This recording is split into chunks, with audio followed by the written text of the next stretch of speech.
Why isn't my son's wife here? Well, she's not family, so it's no surprise, right? She is probably off working some shady job. At Mark's question, my mother-in-law Olivia chuckles as if to mock him, thinking it's a moot point.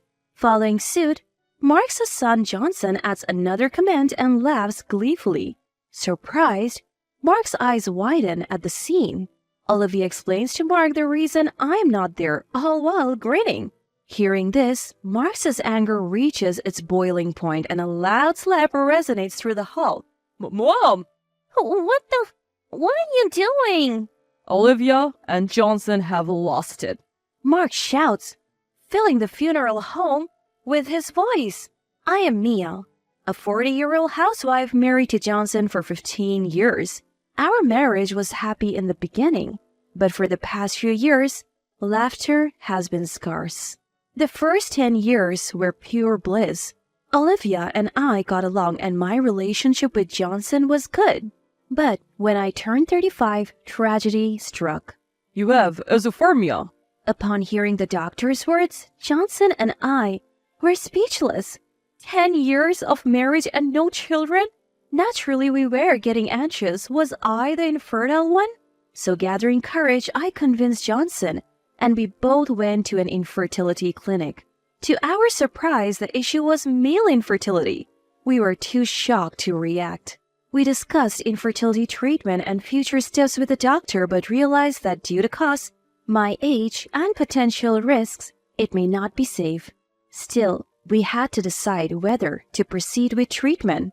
Go home and discuss this thoroughly, the doctor advised. That night, Johnson and I decided against the treatment. We had already been married for 10 years. I was past 30. Considering the risk of pregnancy and childbirth, we chose not to proceed. I would rather not have kids if it means losing you, Johnson said, so we abandoned the treatment. However, I didn't notice it at the time, but I didn't realize what Johnson was really plotting. Time passed, and when I was 37, Johnson suddenly proposed that we live with his mother. Mom's mobility is limited, and she's finding it hard to manage even simple household chores or shopping. Can we live together? I saw no reason to refuse. Our relationship with Olivia had been fine up until then. If it made Olivia's life easier, I wasn't complaining. But that's when the nightmare began. Mia, the seasoning in this dish is too strong. Is this how you always cook? It was the first day I took over dinner since we moved in. Upon tasting the soup, Olivia made a remark that left me frozen. Overall, it's too salty and soy sauce heavy. Then on the other hand, the chicken satay is incredibly sweet. Could Johnson's infertility be because of eating like this? I couldn't comprehend the barrage of words coming out of Olivia's mouth. What is she talking about? Why is she saying these things to me? Olivia suddenly changed and I couldn't hide my surprise. But that was just the beginning. The food is inedible. With that, Olivia started dumping the food I had made into the sink. She picked up everyone's plates and began tossing them in the trash one by one. I was so taken aback by her terrible behavior that I raised my voice. Mother-in-law, what are you doing? Don't call me mother-in-law. I am not Mia's mom. Call me by my name, will you? A cold and stern gaze met my eyes. Her tone was icy, making me feel like I was less than human. Still can't believe my son is infertile. Are you sure it's not actually your fault? What? We showed you the medical reports. So what? You're saying it's my son's fault? You know how well I've taken care of Johnson and how nutritious his meals have been. That seemed to be the last straw. For Olivia, she hurled a plate at me. The plate shattered on the floor, scattering pieces everywhere. I don't believe it. If Johnson can't have kids, it's because you have ruined his health. Could this really be happening? The words coming out of Olivia's mouth were unbelievable. Did I ruin Johnson?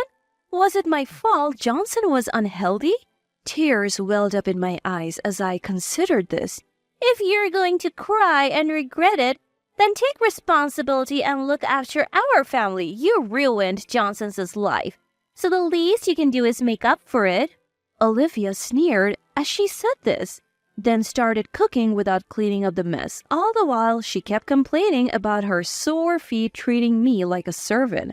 I couldn't bear this life any longer. That night, I decided to talk to Johnson. Mom said that? Stop kidding. She would never say something like that. Johnson dismissed me as he hung up his suit. Instead of listening to me, he acted like I was lying, but I pressed on. It's true. Olivia really did that to me. But Johnson sighed deeply before I could continue. Look, you agreed to live together. Just get along. Mom's been tough because she wants grandkids. Try to be more understanding. I'm busy with work and can't take care of this. With that, Johnson left the conversation and disappeared into the living room. There, Olivia and Johnson were talking behind my back. Not wanting to hear it, I retreated to the bedroom and cried into the night. And so, my hellish life began. Day after day, I felt like my dignity was being stripped away, even to the point of physical abuse. I had thought about divorce more times than I could count. But both my parents had passed away early, and I have no siblings. I had no one to turn to and no income as a stay-at-home wife. Considering everyday expenses, I couldn't muster the courage to get a divorce. Dark thoughts crossed my mind frequently. Olivia's time is also limited. Just endure it. I thought, this too shall pass.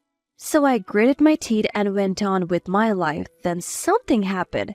Johnson's grandmother, who had been hospitalized, passed away yesterday. As we prepared for the funeral, Olivia gave me a stern warning. Mia, please prepare coffee and do chores in the back. Don't show your face at the funeral. Why can't I? Just as I said, I'll handle our relatives. You're an outsider. We don't need you here. Are you kidding me? Do you think you're part of this family? Apart from being a housekeeper, you mean nothing. Don't assume you're welcome here. Got it? I couldn't find the words to respond to Olivia's icy remarks. Who knows what she would say next? I had grown afraid of her. If I stood up to her, I was sure I would face even worse treatment at home. Somebody help me! I can't stand this life anymore. I want to run away, escape from all of this. Crying inside, I did as I was told, unaware of what would unfold at the funeral hall. Hey, where's Mia? Where did she go? In the hall, father-in-law Mark was managing the funeral.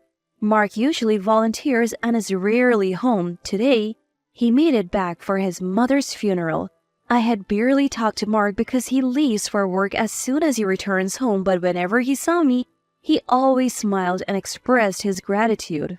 I'm glad you're the wife of such a foolish son. Please take care of the family while I'm away. He probably had no idea of the life I was leading.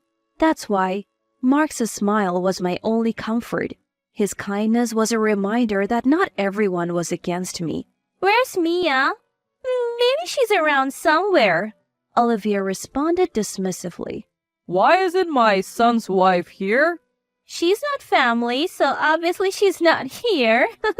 That useless woman is probably doing chores in the back. Haha. Upon hearing Mark's words, Olivia scoffed as if to mock him. Johnson gleefully chimes in as if riding the wave of the moment. Mark's eyes widen, clearly puzzled by what he's seeing.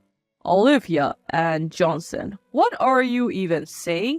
Well, isn't Mia just a housekeeper who's helping out with mom's care? exactly. We can't just invite someone like that to a family-only funeral. Stop making us state the obvious. Mark's response is a loud slap that reverberates in the air. Mom!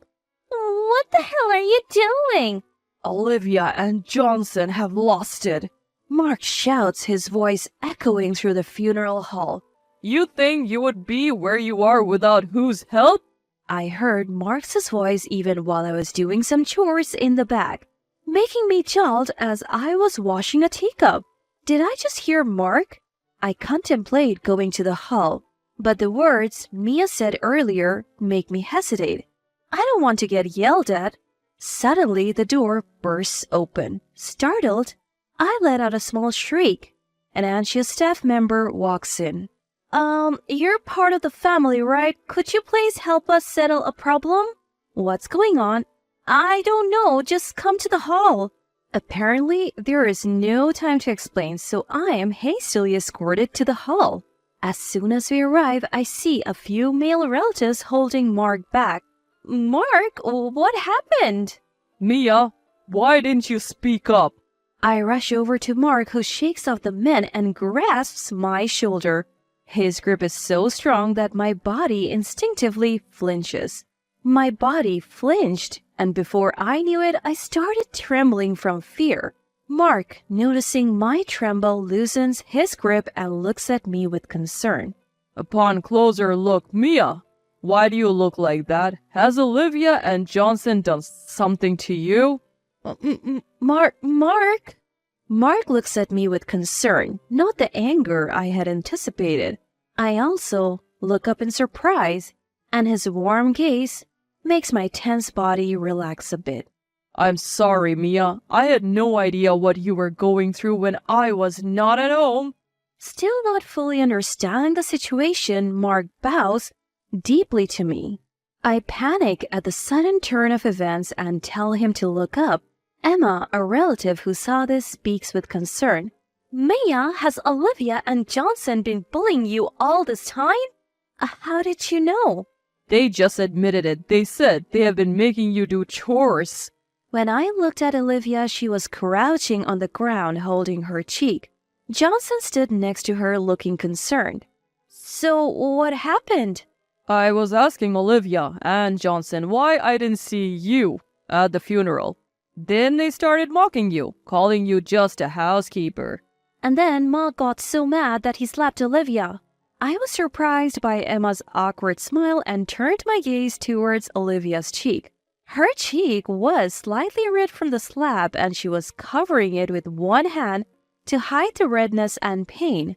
However, Mark was still glaring at Olivia and Johnson as if he wasn't done yet. What's the big deal? It's true.